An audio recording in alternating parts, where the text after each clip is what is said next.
আর তামাইমা শিরক, গলায় তাবিজ ঝুলানো শিরক।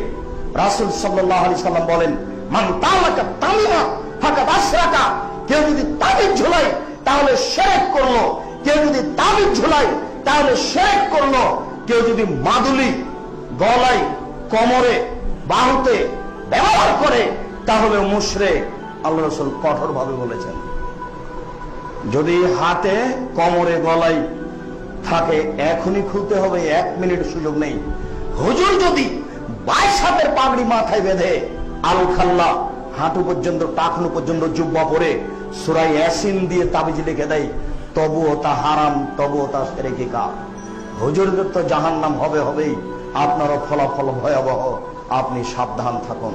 পৃথিবীর কোন মানুষই তাবিজ লিখে দিতে পারে না, আপনি লিখতে পারেন না। আল্লাহ রাসূল স্পষ্ট ভাবে বলেছেন, মান তালাকা তামিমা ফাকাদ আশরাকা, কেউ যদি তাবিজ ঝুলাই তাহলে শিরক করলো।